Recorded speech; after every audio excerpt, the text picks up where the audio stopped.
Hello and welcome back to The Brew Interviews, the one show with hosts that have personally taken rides on the back of the Loch Ness Monster and are on a first-name basis with Bigfoot. It's Craig, if you wanted to know. I am Robbie, and joining me as always via the internet is my best friend Lauren. It is episode 89, and this week it's all about urban legends. From the Bunny Man to Slenderman, we give you the details about urban legends. Man. This week on The Brew Interviews.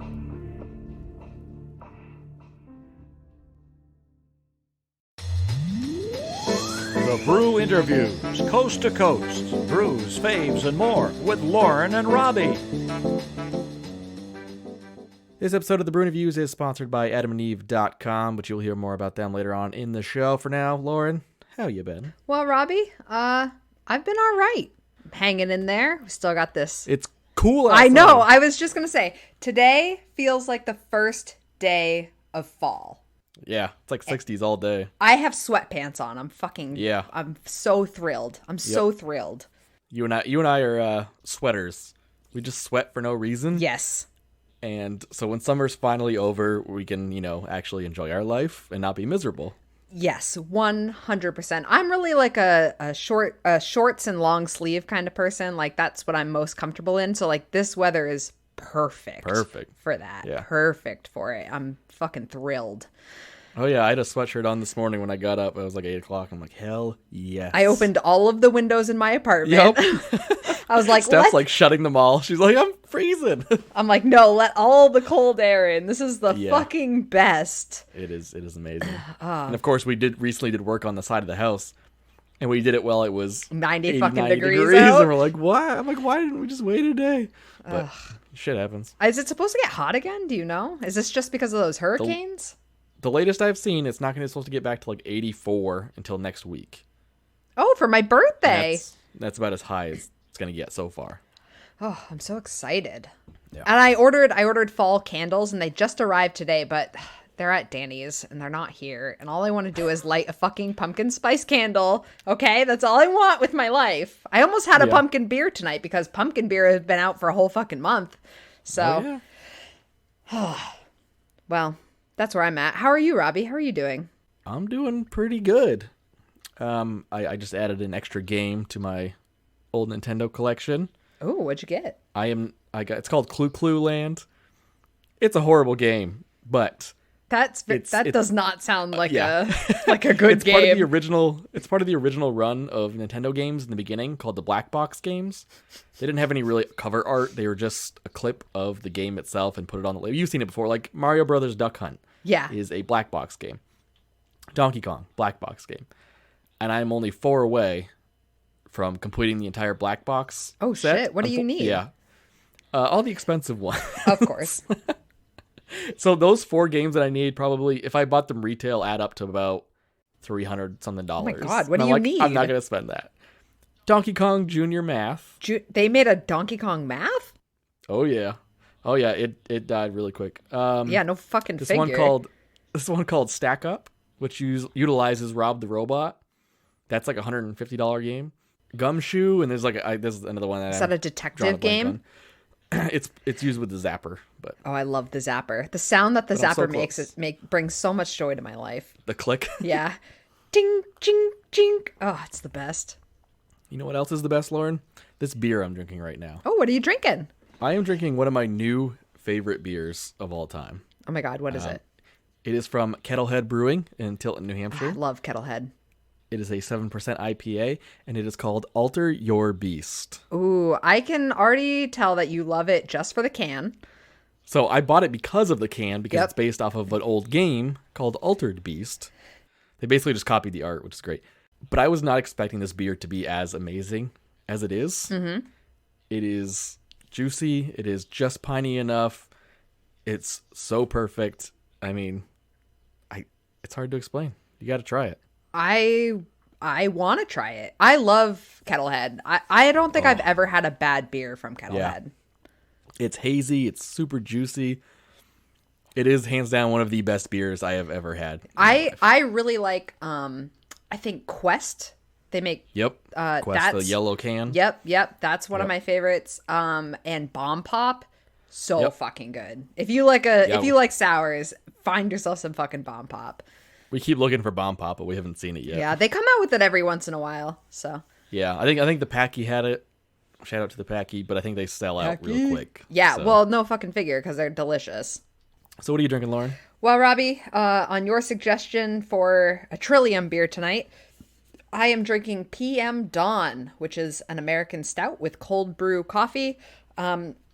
This one is not one of the ones that has like the peanut butter or the coconut or any of the other fun flavors. Although I would do just about anything to try the peanut butter version of this beer. Yeah. Yeah, I want it real bad. I love peanut butter. But this is a 9%, made from Trillium, and it's fucking delicious. You can taste the coffee in it. It's super smooth. It is one of the best stouts around. It really is. Yeah, I would agree with that. Yeah, that it just has like that roasty, smooth. It's perfect. It really is. Like, it's simple and perfect. I don't know why. I've had the coconut one, and the coconut one's good, but the original one is still the number one. Really? Well, again, I haven't had any of the other ones, but for a 9%, like, you just don't taste the alcohol. Smooth. Like, it's literally just like smooth as hell. So imagine that on nitro. Yes, I'll take one of those, please. Please and thank you. Very dangerous. I agree. Speaking of dangerous, we should probably talk about urban legends, Lauren, because some of these could be potentially dangerous. All of them. As you heard in the intro, we're going to go over some urban legends. I don't know which ones Lauren has picked. Me either. But, we'll find out. Oh, Lauren doesn't know either. Nope. For those of you who are not familiar with the term, an urban legend is an often lurid story or an anecdote that is based on hearsay and widely circulated as truth. So things like I mentioned in the intro, like Bigfoot, Loch Ness Monster, things people have claimed to seen, done, passed on from generations. Yeah, like Bloody Mary. That's a urban legend. Yep, urban legend. I mean, a lot of cryptids. Basically, urban legends as well. Oh, definitely. I stayed away from cryptids because we've already done an episode on cryptids, so I kind of wanted to stay on more of like the storytelling type. Yep. Yeah, I don't think no cryptids, but weird shit. I almost did all bridges, and I was like, I need to calm down on the Bridges? fucking architecture. Yeah, bridges. Like, nothing's more exciting than a bridge. I know, right? Oh, can you tell I worked for an engineering firm for years? Oh my god. So we're going to get right into this because this has the potential to be a little bit long. I think I'll start. Yeah. That's okay? I would love for you to start, Robbie. All right. My first urban legend is called Paul is Dead. I literally had no idea what this was, and then I came across it, and I was like, Yeah. Oh. Neither did I, but I was hooked right away. Yes. All right. Paul is Dead is an urban legend and conspiracy theory alleging that Paul McCartney of the rock band Beatles died on November 9th, 1966, and was secretly replaced by a lookalike. The rumor began circulating around 1967, but grew in popularity after being reported on American college campuses in late 1969. Proponents based the theory on perceived clues found in Beatles songs and album covers.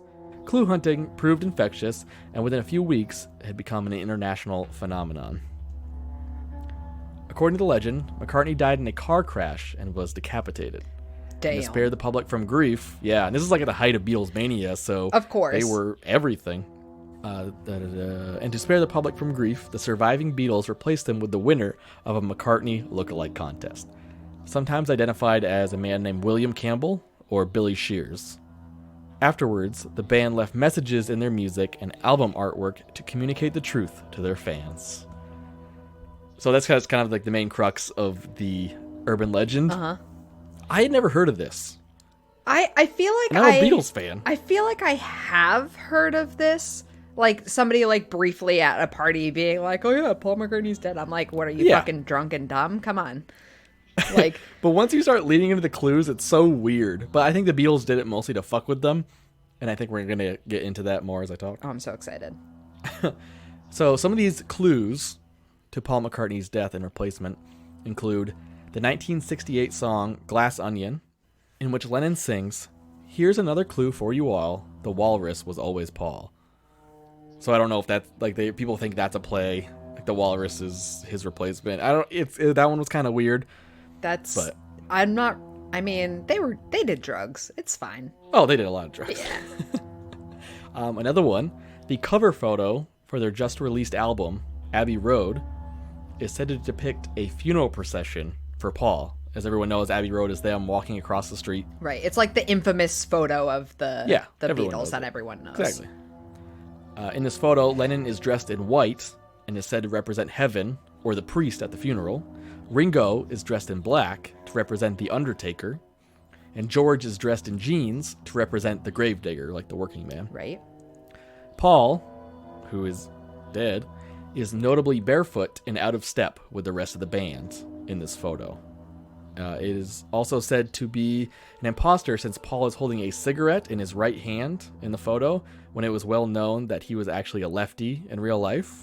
But aren't they walking? So if he was holding it in his left hand, you See, wouldn't that's have the even thing. I was seen like, it. Like he had to hold it in his right hand. Yeah, exactly. They did it for the photo, but maybe it wasn't for the photo. Maybe he was just smoking. I mean, it's the Beatles. You never know. I mean, even if you're right-handed or left-handed, like you don't have to hold your cigarette in that hand. I smoke with either or. Yeah, Yeah. It doesn't really matter. Let's see. Also, the VW Bug that is in the background of the photo has a license plate that reads 28IF, said to state that Paul would have been 28 at the release of this album if he hadn't died. So 28 if Wow. was what they were saying. Isn't that weird too? That's some hard evidence right there. Some weird evidence.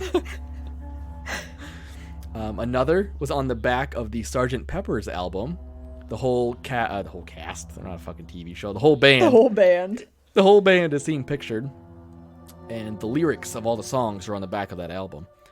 And Paul is pointing to a lyric on a song, like the lyric that wrote Wednesday morning at 5 o'clock, which is supposed to represent the time and day Paul died in the car accident. Damn. Isn't that fucking crazy though? Like he just happens to be pointing to a date. You know what? They all got fucking high one day and were like, listen, we're huge. We can do whatever the fuck we want. This is what we're going to do. Paul? Yeah. Killing you off. And then we're going to fuck with people's heads by doing all this weird shit that like only other people on drugs are also going to find. And it fucking and worked. It fucking worked. Became a conspiracy. And then Lennon ruined the whole fucking thing. Fucking Lennon. John Lennon, he's the worst. Well, Another clue is in the beginning of the song Revolution 9. That song is hard to listen to. Yeah. A man repeats the phrase, number 9, number 9. People then played this backwards, and it's believed to say, turn me on, dead man. But in kind of like a British accent, so it sounds like turn me on, dead man. Right. But in a British accent. And we're going to play that for you right now. First, the normal lyric. Number 9, number 9, number 9. And now the reversed version. Remember, it's supposed to say, turn me on, dead man. Turn me on, dead man. Turn me on, dead man. Turn me on, dead man. Another song with backwards clue is the transition spot on the White Album between the songs I'm So Tired and Blackbird. So you know how it's like one song flows to another on vinyl? Yeah. At the end, I listened to this. At the end of I'm So Tired, there's this weird, it sounds like drunk, incoherent rambling from John Lennon. Okay.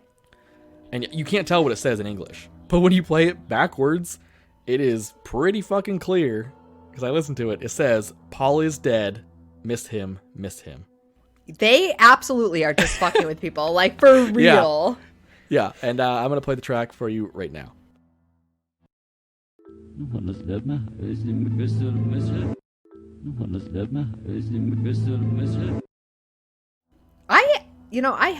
I'm sorry, go ahead, dude. No, keep going. Okay. I have a CD of that. I wonder if it's on that also.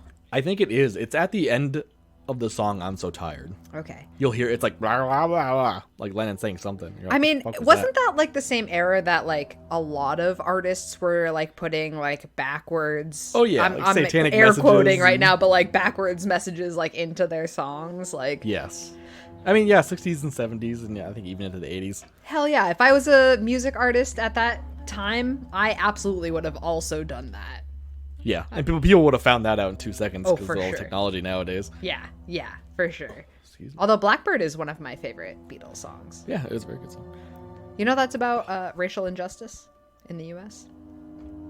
Oh, I can't burp. Why can't I burp? Do you need me to burp you, Robbie? Was Blackbird a Lennon song? I assume it was a Lennon song. No, Paul McCartney wrote it. He wrote that one? Yep. Another one, at the end of Strawberry Fields Forever. This is not backwards, this is played forward.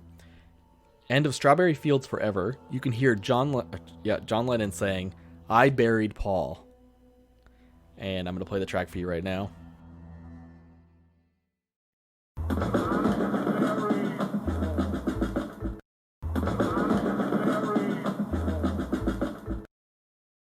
And honestly, it does sound like "I buried Paul." But John Lennon refutes that claim, saying that the line was actually cranberry sauce. Okay, Paul. And I'm just like, okay. You mean Lennon? I thought you said Paul said that. It said cranberry sauce. Lennon. Oh, Lennon okay. refutes that claim. But it does. It sounds more like "I buried Paul." I wonder if Cranberry if that's sauce. what Like, you hear because that's what you expect to hear. It's just like EVPs on Yes. like ghost hunting shows. It's like, oh, it says this, and you're like, oh yeah, it definitely fucking says that. But they also implanted it in my head that it should say cranberry sauce, and I'm like, I don't hear cranberry sauce. I hear "I buried Paul." All right, I'm so excited It's to so listen to fucking these crazy. clips because I fucking want to know what I hear because my hearing is all sorts of fucked up. So I'm gonna hear like I'll hot send air you the balloon video. or something. So this urban legend has a lot more to it. It kind of goes way more in depth. Maybe we can get into it another time. But for the sake of time, I'm going to stop here and kind of let you decide. Do you think Paul McCartney's been dead since 1966? I'm a believer. I don't. I think he's still alive and well. Yeah. There was a whole it goes into so much more about just like the Beatles getting fucking fed up with it and saying like this is horse shit, and Paul McCartney getting pissed off. Well, I would be pissed off if people kept telling me that I was dead and a lookalike of myself also. Yeah. But I would dress up as a zombie and walk around town. fuck yeah, I bet that's his favorite Halloween costume. He just goes out by himself and he's like, dead I'm version Paul of himself. McCartney, like the real Put the one. costume with his head gone because Yeah, he got decapitated.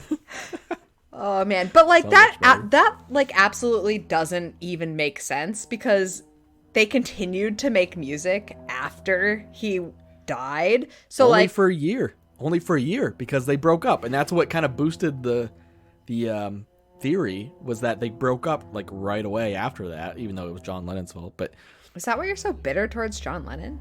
I don't like him. I thought he was pretty fake and pretty selfish for him to just kind of like ditch the whole band. So All right, well I thought the same thing about Justin Timberlake in NSYNC. But let's not compare NSYNC to the Beatles. Okay, well, maybe the NSYNC for me is the Beatles for my mom. Okay, so that's Oh my that's God. essentially where I stand. But I at want this, to beat you up for saying that. oh, I'm kidding. But I don't even remember where I was going with that. But just because he's a lookalike doesn't mean like they would have the same talent as him. You know what I mean? Like, is this I don't know. lookalike still fucking touring and singing the exact same as the OG Paul McCartney? Like, come on. Who knows? Maybe that's why he wanted to go solo, because he's like, I can do this on my own now. I don't need to pretend to be part of the Beatles. He's like, I'm not a team player. Paul was, I am not. Yeah. All right, that's it for the Paul McCartney is Dead. Lauren, why don't you go over your first one? All right, Robbie. Well, my first one is not about a dead Beatle, but it's about a bunny man. This is probably my longest one, so bear with me.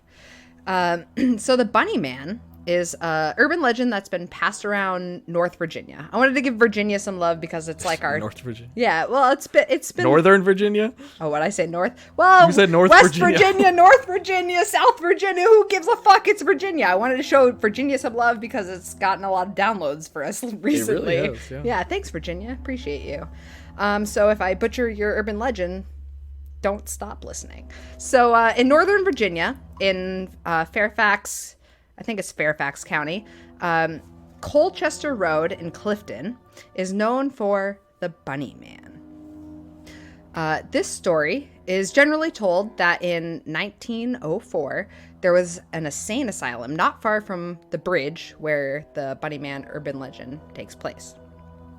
Clifton residents didn't like the idea of a mental institution in their town or near their homes, so they started a petition to shut it down. This petition won, and all of the inmates or patients, I guess, at this asylum were being transferred to a jail a few towns over. However, during the transfer, one of the buses crashed. Most of the passengers and the driver of the bus were killed, but 10 inmates escaped. Afterwards, a search party was formed. All but 2 of the inmates were found: Marcus Wallister and Douglas J. Griffin. Weeks passed and local residents began to find rabbit corpses in the woods, skinned and half-eaten, hanging from trees. The area was again searched, and this time the police found the remains of Wallister skinned like the rabbits. Reports differ on whether he was found hanging from a tree or the bridge or wherever. But authorities were eventually able to track down Griffin. He managed to evade capture and disappeared around the track where the original bus accident took place. Yeah. So the story goes, on Halloween nights, several teens were partying around the bridge, having a good old teenage time. Parties. Yeah, bridge party. But the next day, they were all found hanging from the bridge, gutted like rabbits. Dun, dun, dun. Some people even claim to see a figure around the bridge, under the tunnel, over the overpass. Different variations say if you walk down the tunnel at midnight, you'll see him. But the bunny man will grab you at the entrance and hang you in the tunnel.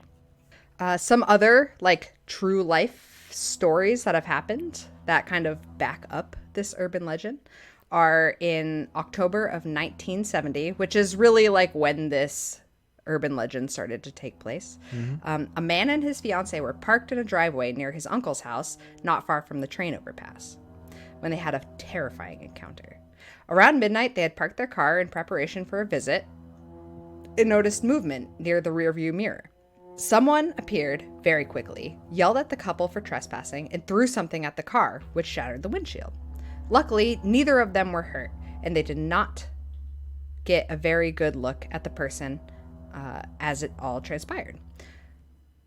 But they reported that the man was dressed in a white or light-colored clothing, may or may not have had something on his head like ears, or a conal hat, like a cone-shaped hat, something that would be ears. Yeah, I read the story. It's kind of like a KKK hat. I had to look it up. It's like a hood like that. Oh, well, there you go. Sometime later than that, they drove away and discovered a hatchet was in the door of their car. Yeah. Or the floor of their car. They reported the story to the local newspaper, and the head dressing was changed to bunny ears to kind of go along with this urban legend. Yeah. / the town probably didn't want to let it be known that KKK people KKK were just there. Out throwing fucking axes at people. There was a second sighting only 2 weeks later, when a construction security guard approached a man who was standing on the porch of an unfinished house on Guinea Road, which is kind of near this bridge. It's not like the next road over. It's kind of far away, but it's near the vicinity of it. It fit the narrative. It fit the narrative. The man was described as wearing a gray and black and white bunny costume. After being confronted by the guard, the man began to chop at the porch post with a fucking axe. This is real. This actually happened and is documented. Yeah, he was clearly just a crazy boy. Yeah, he was just a fucking psycho in a bunny suit, hacking away at a house. He was, yelling about, people trespassing and shit like that. Yeah, it's about his property, yeah. Yeah, and he was, the security guard said that he was, a 20-year-old. He seemed young. He was able to, kind of see the guy's face, but...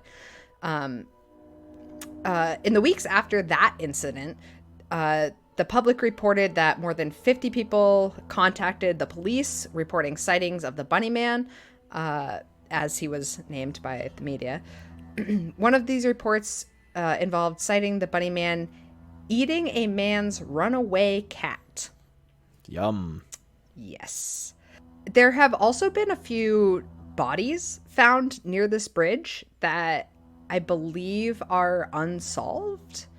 I couldn't really find if they had found what actually happened, but about 900 feet away from the bridge, there was a body found. About like another little ways down the road, another body was found like the same time, like the next year or something like that. But I think people are just dumping bodies to make it fit into the bunny man yeah, thing, you know? yeah, I would think so. Or like That's what I would do. some like psycho like is thinking that he's the bunny man. But this urban legend is total crap because there wasn't ever an insane asylum like Asylum? there was never an asylum there. I can't say it, dude. I can't fucking say it. It's okay. There was never one there. There was never a jail that they were going to be transported to. There was one built like 6 years after like the initial like 1904 that this story took place. But it's still a fun urban legend. Like if you wanted to spook a girl you're trying to, drink or If you want to smoke frighten a with, girl I to don't death so know. she won't give you hand jobs, dress up as a bunny. Well, I don't know. Maybe she's into scary shit. Maybe that turns her on. Then you run away from that girl. So that's the story of Bunny Man. The Bunny famous Man Bridge. Man. Nice. We interrupt our program to bring you this important message. A sponsor of this episode is adamandeve.com. Are you like my lesbian podcast partner Lauren and stuck in a boring, sexless relationship? Wait, what? Luckily, there's a website for you. I'm boring? Adam and Eve is an online store where you get all the bedroom essentials to help spice up your relationship. Can we get back to this sexless thing? With an assortment of adult toys, lingerie, and sexy accessories, Adam and Eve has got you covered in the bedroom, or in the kitchen, or in the public library bathroom, basically anywhere you can have sex. The library? And even if you're not in a relationship, Adam and Eve has got your lonely ass covered as well. With an assortment of lubes, toys, and other pleasurable items, adamandeve.com will make you feel like you're not jerking off alone in your apartment ever again. So remember, if you're gay, straight, lesbian, bisexual, pansexual, pan-fried, or even deep-fried, Adam and Eve has got you covered in the bedroom. So head over to adamandeve.com and use our promo code BREW4U and get 50% off almost any item in store. That's promo code BREW4U, the number 4, at checkout and get 50% off almost any item. And when you do, you also get 10 free gifts, courtesy of adamandeve.com, including 6 spicy movies and a 3-piece bonus kit. It's like a 3-piece chicken bucket, but, better. Now get out there and do some consensual the kind where you stick your in their then you get the Thousand Island dressing, you rub it all over your and you just jam it in there. You know what I'm saying? Salad dressing? adamandeve.com for all your needs. Cheers. My next one is a Japanese urban legend. This one is Kuchisake Onna, or the slit-mouthed woman. You picked all the good ones. Kuchisake Onna, or the split-mouthed woman, is a malevolent figure in Japanese urban legends and folklore. Described as the malicious spirit, or onryo in Japanese, of a woman, she partially covers her face with a mask and carries a pair of scissors. Terrifying. According to legend, Kuchisake Onna was a woman who was mutilated during her life, with her mouth being slit from ear to ear. In some versions of the story, Kuchisake Onna was the adulterous wife or concubine of a samurai. As punishment for her infidelity, her husband sliced the corners of her mouth from ear to ear. Other versions of the tale say that her mouth was mutilated during a medical procedure, or that she was mutilated by a woman who was jealous of her beauty, and that her mouth is filled with numerous sharp teeth. Legend has it that she asks potential victims if they think she is attractive. If they respond with no, she will kill you with her scissors. If they say yes, she will take off her mask and reveal that the corners of her mouth are slit from ear to ear. She will then repeat the question. If the individual responds with no the second time, she will kill them with her scissors. And if they say yes, she will cut the corners of their mouth in such a way that it resembles her own disfigurement. It's kind of a lose-lose. Yeah, for real. It is said that methods can be used to survive an encounter with Kuchisake Onna. One includes answering her question by describing her appearance as average, or by distracting her with money and hard candies. Hard That's how I candies? distract Is she you. an old That's how lady? That's how you she's distract you. me too. I know. Fucking hand me a Werther's. I won't cut your face off.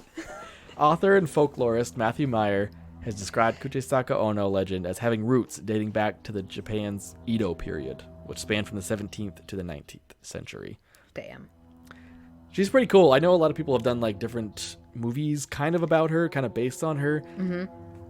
Silent Hill did the nurses that carry the knives, like the creepy nurses with the masks. Oh, are they based on her? That's based off of. They are stuff. literally fucking terrifying. Oh yeah, they're like the scariest fucking enemy aside from Pyramid Head in all the game series. Honestly, like I think that they're like in the movies they are scarier than Oh, Pyramid yeah. Head. 100%. Oh yeah, way scarier. They're fucking creepy as fuck. Hell yes. God, would they move their? Oh, bleh. No. Kicking bodies though, right? What? I'm sorry. What? What? Huh? Huh? Hey, staying in shape. Yeah, you're right. Do you think you'd be scared of the slit-faced woman? Are you kidding me? I would shit myself. I would just pee right there, and then she'd be like, "I don't want any part of this." Oh, you have a pocket full of Werthers? Let's eat them together. Like that's. She's a very responsible COVID cryptid though, or whatever you want to call her. Yes. She's wearing a mask. Thank you. Thank you. She wears a mask. She doesn't give a shit. Like, she's all about, like, appearances don't matter. And if they do, I'm going to fucking kill you. Also, give me some hard candies, because I'm a badass bitch. Also, give me some fucking Werthers. Give you me some motherfuckers. fucking Werthers. This sounds like a lady I would be friends with. Like, please don't show up at my apartment, though. Like, I will cry. Oh, I can't wait. All right, Lauren, what's your next one?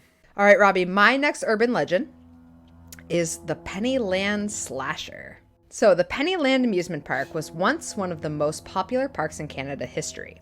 However, an accident involving the Ferris wheel, which is like what the park was really famous for, was this Ferris wheel, injured many people and killed a few, the park was forced to shut down. After they made repairs to the Ferris wheel, they reopened, but nobody showed up because of the accident. Because of that, the park had to shut down for good. The remaining rides that were once abandoned fell into disrepair, and years later, the police were called when a dead body was found on the grounds of the park. Because, people in abandoned amusement parks, they're going to go fucking check it out. So a vagrant had collapsed and died due to a drug overdose in one of the women's bathrooms. Following the police finding the body, they did a routine search of the grounds and found 2 rotting corpses of 2 young girls under the Ferris wheel. So not only have there been real bodies found under this Ferris wheel, dead bodies in this actual amusement park that exists, but the real urban legend is that one night, a teenage boy was passing by the park when he noticed lights on. That's unusual for an abandoned amusement park. Curious, he decided to investigate. As he drew closer, a girl suddenly appeared at the window with cuts all over her face, covered in blood. He was about to go inside to help her when a strange man emerged from the doorway. He was carrying a bloody knife. Frightened, he began to back away. The crazed man rushed towards him, and all of a sudden the lights went out. The building plunged into darkness. Scrambling around looking for something to defend himself, he picked up a metal pipe. Gripping it tightly, he swung around, ready to fight for his life. Just then, all of the lights came back on, and he was shocked to discover that the man and the girl were gone.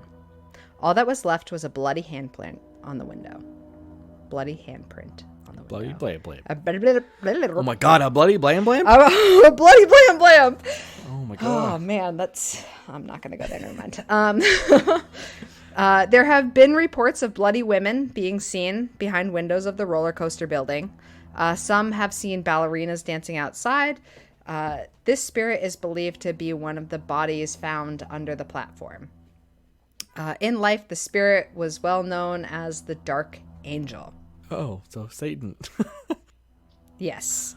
The spirit has no threat to actual people, though, according to witnesses. Oh, okay. Besides people that murdered, but yeah, okay. Yeah, I mean, Yeah. all the dead bodies and the bloody knife-wielding man and cut-up woman. But, yeah, that's the urban legend of Pennyland Park. Huh. In Canada. In Canada. I thought I would squeak out of the U.S. for a hot minute. Go up to Canada to one of their scary what I urban did. legends. Yeah. Their scary urban legend is, and then they had no poutine. That is terrifying. And they were out of gravy. Oh my god, that's my worst nightmare. Gravy is the best. Gravy is the best. My last urban legend is called the Jimenkin, or the human-faced dog. That's terrifying. Yeah, exactly. Jimenkin are dogs with human faces that are said to appear at night in Japanese urban areas. They are rumored to be able to run along highways at extremely high speeds, which allows them to overtake cars and then look back at the drivers with their human faces, which is the creepiest fucking thing to think about. No, thank you. No fucking thank you. Absolutely not. Jimenkin can talk, but prefer to be left alone. In some stories, which are often presented as comedic, where individuals may encounter a dog rummaging through the garbage, only for the dog to look up, revealing itself as a Jimenkin with its human face, and say something like, Hotiote kore, or leave me alone. Explanations for the Jimenkin include that they are genetic experiments, or that the Jimenkin is a ghost of a human who was struck by a car while walking their dog. Would be interesting. You just like fucking combine spirits with your dog. Yeah. That'd be cool. Minor, you want to combine spirits with me, honey? No, he don't want to do that. No, not at all. The concept of dogs with human faces dates back to at least as early as 1810, when a human-faced puppy was reportedly exhibited at a Misemono, which is kind of like a pop-up sideshow. Yeah, I would think it's kind of like the Ripley's Believe It or Not of Not as Japan. extreme, but yeah. Rumors about Jimenkin may also have circulated among surfers in the 1950s, which is a random fact. Because they're smoking all the weed, dude. In Japan. But the modern concept of the legend is first known to have spread across Japan in 1989. Additionally, Jimenkin, or human-faced dogs, have made appearances in various media. A dog with a human face appears in the 1978 American film Invasion of the Body Snatchers, which is an amazing horror movie if I've you never guys have seen never it. seen it. I've never seen It's it. wonderful. You want to review it sometime? Yeah, maybe. Great. Jimenkin is kind of cool. Like, the photos are always kind of really fucking creepy. Yeah. But they remind me... Have you ever seen the horror movie The Unborn? I think I made you watch it. If you did, I don't remember. It's about a Jewish demon called a Devuk. But there is one scene where there's this dog that keeps reappearing, and it has an upside-down head. You never made me watch that because I would remember that. It's so fucking creepy, and it kind of reminds me of this. The Yemenkin kind of reminds me of that, but with a human face instead. That's fucking terrifying. Isn't it Anything awesome? that, like, interbreeds, like, human and animals, I'm just not about. I don't like it. All right, Lauren, what is your last urban legend? Well, Robbie, I think I'm going to let you decide what my last urban legend is. I have a list of urban legends by state. So pick a state and we'll find out what the urban legend is. New Mexico. New Mexico. All right. Hold, please. Hopefully it's not a long one. It's the Chupacabra. Do you want to do the Chupacabra? Yeah, fuck yeah. All right. Just keep it brief. Here we go. It's very short, so Cool. it'll be fine. New Mexico, the Chupacabra. Chupacabra. Put simply, it's a rabid beast that may or may not be the size of a bear, but definitely has spikes in its back and glowing eyes. It can fly if it wants, but it will definitely suck the blood out of your pets and family. A ton of Fuck people. yes. Sorry. So metal. It's so metal. Did you know So that metal. Post Malone was like... Do you know who Post Malone is? Yes, Okay. unfortunately. Do you know that before he became a rapper, he actually like auditioned for a metal band, like a guitarist? Was he the Chupacabra? I mean, it wouldn't surprise me. But he auditioned for a metal band. The only reason he didn't make it was because the strings broke on his guitar. Anyways, a ton of people think that it's real, and it's almost scarier. Where did it come from? Anyone who grew up in the Southwest knows about the legend of the Chupacabra. Down there, it is as big as Bigfoot.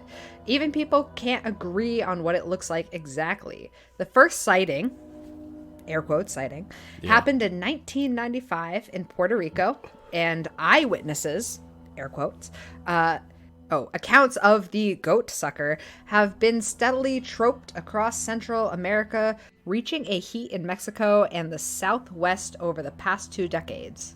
Does that sentence make sense? Yeah, just go with it. All right. New Mexico, in particular, has been the source of the notable Chupacabra sightings. As recently as this summer, and I have no idea when this was written. A treasure hunter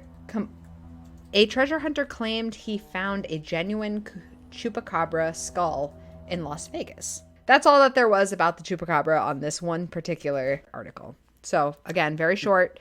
Chupacabra, goat sucker. Next to Bigfoot, Chupacabra is probably one of my favorites. It's like Chupacabra and Mothman are like right up there. Mothman's great. Big fan of Mothman. Mothman is. This right here, that's a print. That's a print of Mothman. That is a print of the Mothman. Thanks, Unknowable Podcast. Appreciate you. So we told you some of our new and interesting. Some of these urban legends I had never heard of before. So I've never heard of any of mine. Yeah, except Chupacabra. Well, yeah. Let us know what your favorite urban legend is, or maybe you have an urban legend from where you're from that you want us to talk about. And we will gladly do that. Gladly. So before we go, we're going to rate our beers real quick. I drank Alter Your Beast from Kettlehead Brewing in Tilton, New Hampshire. It is an IPA. It is amazing. It is one of my favorite beers of all time right now. Wow. I'd have to give it, if we have to stick to our scale, the Untapped scale, I'd give it a 4.75. Holy shit. But if it's my personal, like a 4.85. But you can't put that in the app. But fuck Untapped. 4.85. so 4.85. It is so good. It is perfect. It's right up there with Heady Topper, Focal Banger. Oh, I love Focal Banger. I know there's some other beers I've rated pretty high like that. But yeah, please find it. Do yourself a favor. Do it. Where's, they're in Tilton, right? Yep, Tilton. Also, if you ever find yourself in Tilton, 100% go to Kettlehead because their food is also fucking delicious. Yeah. I have some friends that live up there, so I like to go up and visit. Not during the pandemic. Okay, I drank PM Dawn from Trillium Brewing in Massachusetts. I don't know. They have all sorts of breweries all over there. Yeah. This one came from Congress Street in Boston. It was an American stout with cold brew coffee at 9%, and it was smooth and delicious, and it's probably one of my favorite stouts, so I'm going to rate it a 4. Yeah, I agree. I kind of want to rate that right now because I don't think I'll have it on the podcast because you just did it. I give it like a 4.25. It is so good. It's so good. It's delicious. It has a little bit of like a metallic-y taste to it, which has been in the other beer, and I don't know if it's just like metallic-y to me, but that's the only reason I wouldn't rate it higher. But it is literally just like the smoothest like stout ever. It's so fucking good. If you can find it, get it, and if you find the peanut butter one, send one to me, please. Well, that just about wraps it up for this episode. You can find the Brew Interviews on our Instagram account at The Brew Interviews or on Twitter at Brew Interviews. You can also send us an email at thebrewinterviews@gmail.com and tell us about your favorite urban legends, or on Facebook under The Brew Interviews. And if you feel so inclined, you can head over to our Patreon page at patreon.com/The Brew Interviews and become part of the Brew Interviews family, just like these people: Hillary, Mitch, Steph, Karen, Danny, Jess, and the Wreck My Podcast crew. Thank you very much for supporting the show. Also, be sure to rate, review, and subscribe. It really helps us out. And I would like to thank our sponsor, adamandeve.com. And be sure to go to the website and use our promo code BREW4U. That's BREW4, the number 4U, and get 50% off almost any one item. And when you do, you also get 10 free special gifts. Free. So what are you waiting for? It helps us out, and it helps out your love life. For the Brew Interviews, I'm Robbie. And I'm Lauren. Good night. Good night.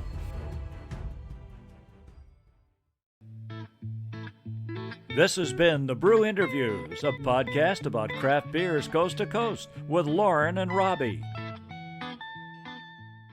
Give me some fucking Werthers.